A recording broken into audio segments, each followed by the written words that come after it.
પોરબંદરમાં વહેલી સવારથી પેટ્રોલ પંપ પર લાઈન જોવા મળી। ડીઝલ ભરાવવા માટે વાહનોની લાંબી લાઈનો જોવા મળી।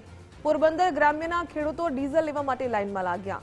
મોટા મોટા બેરલની સાથે વાહનોની કતારો લાગી। ડીઝલની અછતના ભયની વચ્ચે પેટ્રોલ પંપ પર ભારે ભીડ।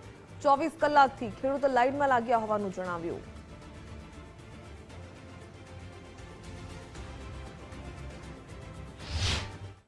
પોરબંદર સહિત સમગ્ર ભારતમાં પેટ્રોલ ડીઝલના ભાવમાં વધારો થતા લોકોમાં મુશ્કેલી જોવા મળી રહી છે, પરંતુ પોરબંદરમાં ડીઝલની માંગ સૌથી વધુ જોવા મળી રહી છે। પોરબંદરના તમામ પેટ્રોલ પંપ પર ડીઝલ માટે લાંબી કતારો જોવા મળી રહી છે। હાલ આપણે પોરબંદર શહેરના જે 3 માઇલ નજીકનું જે પેટ્રોલ પંપ છે ત્યાં આવ્યા છે। અહીં ટ્રક હોય, રિક્ષા હોય, ટ્રેક્ટર હોય તે સહિતના તમામ વાહનો છે તે ડીઝલ માટે લાઇનમાં ઊભા છે। ખાસ કરીને ખેડૂત વર્ગ અટાણા ચોમાસા પહેલાના જે ખેડૂતો માટે 15-20 દિવસ મહત્વના ગણાય છે, ત્યારે ખેડૂતો અત્યારે બેરલો અને કેરબા લાઈનમાં ઊભા છે। ખેડૂતોનું કહેવું છે કે છેલ્લા 12 કલાક 14 કલાકથી લાઈનમાં ઊભા છતાં અહીં ડીઝલનો જથ્થો પૂરતો મળતો નથી। પોરબંદરના લગભગ તમામ પેટ્રોલ ઉપર આવી જ પરિસ્થિતિ જોવા મળી રહી છે। આ દ્રશ્યો તમે જોઈ રહ્યા છો તે પોરબંદર શહેરના જે 3 માઇલ નજીકનો જે પેટ્રોલ પંપ છે તેના દ્રશ્યો છે। છેલ્લા 2 થી 3 દિવસથી પોરબંદર શહેરમાં આવી જ પરિસ્થિતિ જોવા મળી રહી છે।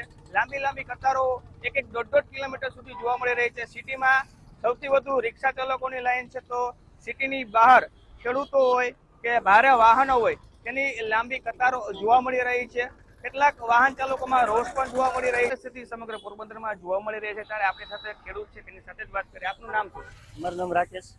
રાકેશભાઈ, કયા ગામથી આવો છો અને ડીઝલ માટે કેટલા કલાકથી ઊભા છો?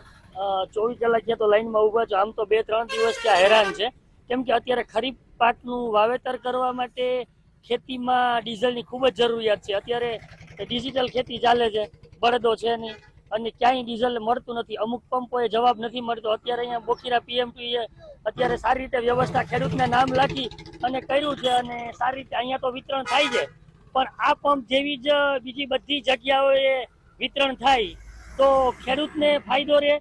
અને ખાસ કરીને પુરવઠા વિભાગને બધાને કહેજો કે જેથી કરીને નાના ખેડૂતોને પણ બધાને ડીઝલ મળી રહે।